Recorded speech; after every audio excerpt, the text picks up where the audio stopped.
What is up guys, thank you for watching another video. Now a couple of weeks ago you might remember that I did an unboxing for Devil May Cry. Of course this is the new 2013 reboot of the famous franchise, and because it's quite an old game now, I didn't want to go into a full in-depth review, because if you haven't played it already there's so many other reviews out there, you can watch those, but I did want to give my thoughts on it anyway. So this will be sort of like my thoughts and a mini review really. So I went into the game completely new. I hadn't played any of the original Devil May Cry games, and I probably should have, because it might have given me a good comparison of how well they had rebooted the franchise compared to the originals, because I know there was a lot of backlash, and I know that even though this game has been quite well received, there are still sort of loyal hardcore fans of the original franchise that really don't like this game because it is too different. But to me, as someone who's going into it completely fresh, without playing any Devil May Cry before, I'm really enjoying it. It's a very, very good game, in my opinion anyway. I'm the first to say though, it's nothing groundbreaking, there's nothing new in there.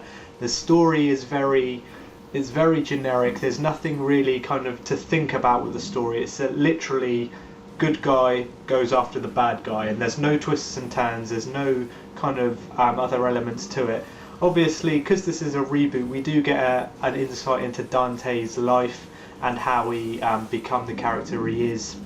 And obviously this was needed to compare this Dante to the original from the original games, just so giving you like an insight into his life and how this new character compares to the old one. But yeah, the story is very sort of generic. It is kind of predictable. You're not really kind of excited to continue playing the game for the story. I think the only reason I like to continue playing it, and I do get engrossed into it, is the gameplay. So I'll move on to that now.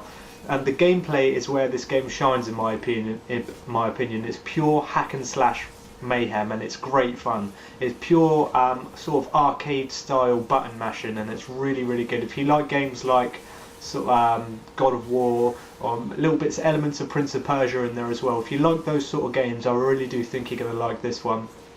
It's very, very fun. There's so many combos you can kind of master, loads and loads of weapons. You're always every couple of missions you're unlocking a new weapon for Dante. He's got two sides. You've got like a good side and an evil side. So you've got your demon weapons, and you've got your sort of like heavenly weapons, and obviously one's like fiery red colours, the other ones are blue and a lot lighter. So you do get to kind of change up your play style and kind of see how you like to play the game, which I really like. I do find myself going towards the more devilish sides and the more hard hitting weapons, because it really is very, very kind of fun, and really makes you feel good when you pull off an awesome combo, and it does count your combos up, so it's really sort of arcadish. So you do have a lot of replay value to the game. So once you have completed it, you can go back and try and beat your scores by getting higher combos on these massive sort of enemy battles that you do come across in all the levels.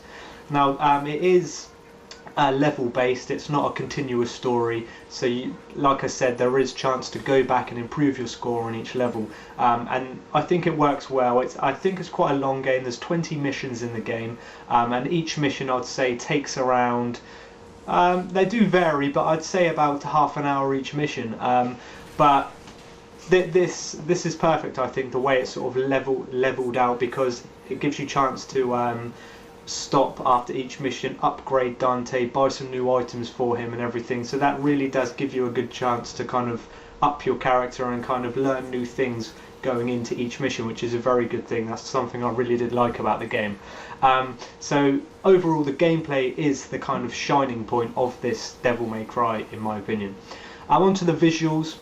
I think it looks very nice in cutscenes. I think there's nothing really special when you're watching the gameplay. There's nothing to kind of wow, sort of making you pause the game and just look into the distance. It's very sort of generic. The character models do look very good. Dante looks very good. I have to point out as well, the graphics on their eyeballs, I've never quite seen as good eyes in a game as I've seen in this one, and you'll understand what I mean if you've played the game. The eyes do focus a lot in the cutscenes where they zoom into his eyes and that, but yeah, it must sound random if you haven't played the game, but it's worth playing it to have a look if you can't really understand what I'm talking about. But anyway, Visuals, nothing too good to shout about apart from the sort of cutscenes and character models, like I said. The whole level design and the whole game is based around, you don't play the game on Earth, you play it in a place called Limbo. So obviously this is a whole, you're in earthly structures, but it's in like a whole other universe. So in, for example, in one level I entered Limbo by going under a bridge, so I was playing the whole level.